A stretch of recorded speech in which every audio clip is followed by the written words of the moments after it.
नमस्कार, आप देख रहे हैं दर्श न्यूज और मैं हूं यदि आपके साथ। कल विपक्षी एकता की बैठक पटना में हुई और इस बैठक में 15 से ज़्यादा दलों के नेताओं ने हिस्सा लिया।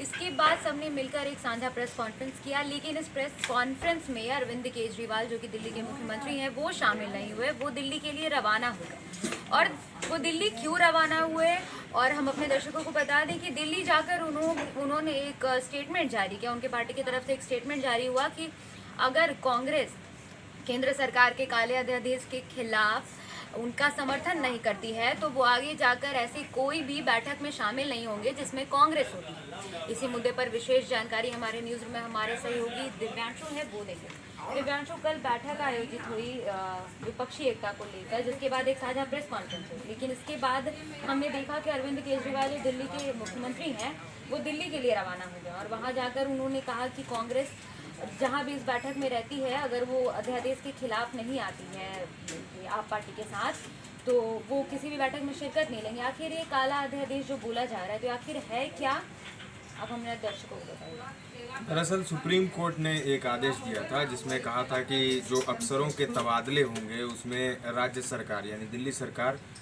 आपकी सरकार वो कर सकती है, लेकिन केंद्र सरकार ने एक अध्यादेश लाकर सुप्रीम कोर्ट के इस फैसले को पलट दिया।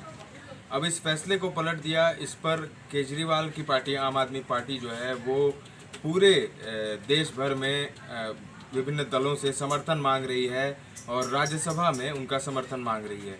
तो कल जो बैठक हुई है, 15 दलों की बैठक, 15 दलों के नेता पटना आए, बैठक हुई विपक्षी एकता को लेकर। केजरीवाल भी जरूर आए भगवंत मान के साथ, लेकिन वो चले गए। आने से पहले भी उन्होंने कांग्रेस के सामने शर्त रखी थी और जाने के बाद भी उन्होंने ये अल्टीमेटम दे दिया कांग्रेस को। तो केजरीवाल जो हैं, एक तरफ विपक्षी एकता की बैठक में उनका होना जरूरी है, वो हैं भी, लेकिन दूसरी तरफ उनका एक शर्त है कि जो भी जितने भी दल हैं उनका वो समर्थन करें अध्यादेश के खिलाफ। तो अब 11 दलों के जो 12 दल हैं इसमें, उसमें से 11 दलों के जो हैं वो समर्थन इनको मिला हुआ है कांग्रेस को छोड़कर। तो कांग्रेस से एक तो कांग्रेस के खिलाफ उनका जो जन आंदोलन चला था जब केजरीवाल सरकार में आई थी, तो कांग्रेस का ही विरोध करके वो सत्ता में आई थी। उस वक्त अन्ना हजारे का आंदोलन आपको याद होगा, शीला दीक्षित की सरकार थी, तो उनकी तो लड़ाई थी वो कांग्रेस से ही थी। तो कांग्रेस के खिलाफ केजरीवाल शुरू से हैं, लेकिन बीच में बीजेपी सत्ता में आई और फिर बीजेपी से भी उनकी रसाकसी चलती रही और अभी भी बीजेपी के खिलाफ हैं वो, लेकिन कांग्रेस के भी खिलाफ हैं वो।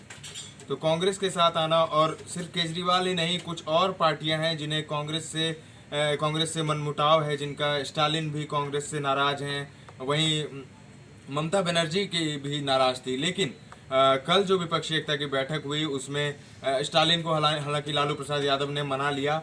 स्टालिन आए बैठक में, हालांकि वो भी पीसी में शामिल नहीं हुए, वो भी चले गए।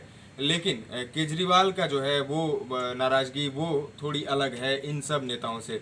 ममता बनर्जी ने तो कह दिया कि सबको साथ मिलकर लड़ना है और हमें अपनी जो महत्वाकांक्षा है उसे दरकिनार करना होगा। तो केजरीवाल की जो बात है, इसके अब सियासी मायने निकाले जा रहे हैं कि केजरीवाल साथ में नहीं है। कुछ लोग ऐसे भी कह रहे हैं कि बीजेपी से डरी हुई है, इसलिए वो विपक्षी एकता में शामिल नहीं हुई। विपक्षी एकता में शामिल हुई है केजरीवाल की पार्टी। केजरीवाल भी खुद आए थे, एक दिन पहले ही आ गए थे वो, और भगवंत मान भी उनके साथ थे, राघव चड्ढा, संजय सिंह थे। लेकिन केजरीवाल की लड़ाई जो है बीजेपी के खिलाफ तो है ही, साथ ही कांग्रेस के खिलाफ भी है। तो इन सब चीज़ों के चलते अगर कांग्रेस साथ नहीं आती है तो फिर केजरीवाल का विपक्षी एकता में होना थोड़ा सा मुश्किल जान पड़ता है। क्या लगता है दिव्यांशु, कल जिस तरीके से उन्होंने एक अल्टीमेटम दे दिया है, इसके बाद आपसी जो मनमुटाव चल रहा है कांग्रेस और आप पार्टी में, तो क्या लगता है इसे विपक्षी एकता जो नीतीश कुमार ने मुहिम चलाई है, इस पर कितना फर्क पड़ सकता है? ज़्यादा फर्क नहीं पड़ेगा। 2 राज्यों में आपकी सरकार है, एक पंजाब में और एक दिल्ली में, और कुछ राज्यों में उनका संगठन मजबूत हो रहा है, मजबूत है नहीं, मजबूत हो रहा है। दिल्ली में हालांकि मजबूत है, लेकिन जहां लोकसभा की बात आती है तो वहां पर मुद्दे बदल जाते हैं, वहां पर राष्ट्रीय मुद्दे ज़्यादा आते हैं, वहां पर क्षेत्रीय मुद्दे गौन हो जाते हैं। तो इसलिए ज़्यादा फर्क नहीं पड़ने वाला है।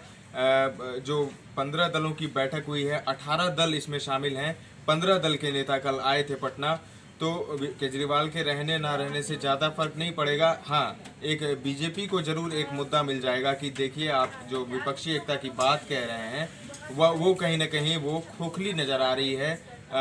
आम आदमी पार्टी उसमें साथ नहीं है, तो ये एक बीजेपी को मुद्दा मिलेगा और इनके लिए जरूर एक सेटबैक है, लेकिन उनके न रहने से ज़्यादा फर्क नहीं पड़ने वाला। खबर ये भी आई थी दिव्यांशु की अरविंद केजरीवाल जो आए हैं तो वो पूरा संविधान का एक कॉपी लेकर आए थे इस मीटिंग में और उन्होंने अध्यादेश के खिलाफ सबको एक साथ बांट दिया और फिर उसके बाद कांग्रेस अभी तक उनका साथ नहीं दे रही। क्या लगता है कांग्रेस का उनको समर्थन मिलेगा?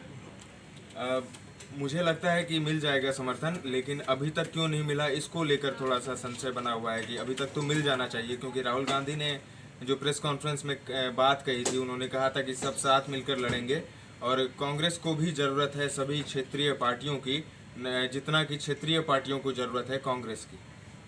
तो जी शुक्रिया दिव्यांशु। तो ये हमारे सहयोगी दिव्यांशु थे जिन्होंने बताया कल जिस तरीके से विपक्षी एकता की बैठक हुई, अरविंद केजरीवाल आए तो सही, लेकिन वो जो प्रेस कॉन्फ्रेंस किया गया साझा नीतीश कुमार और तमाम जो भी विपक्ष के नेताओं की तरफ से, उसमें अरविंद केजरीवाल ने शिरकत नहीं किया। उन्होंने इस वजह से शिरकत नहीं किया क्योंकि कांग्रेस का समर्थन अभी तक उनको नहीं मिला है और बीते काफ़ी समय से कांग्रेस का समर्थन वो मांग रहे हैं। साथ ही वो ये भी कोशिश कर रहे हैं कि जितने भी विपक्षी दल के नेता हैं वो केंद्र के काले आदेश के खिलाफ एक साथ आए, लेकिन अभी तक कांग्रेस का समर्थन उनको नहीं मिला है। तो ये समय बताएगा कि आने वाले समय में कांग्रेस अरविंद केजरीवाल के साथ आती है या नहीं आती है। फिलहाल इस खबर में इतना ही। बिहार झारखंड की ताज़ा तरीन खबरों को देखते रहने के लिए आप बने रहें दर्श न्यूज़ के साथ।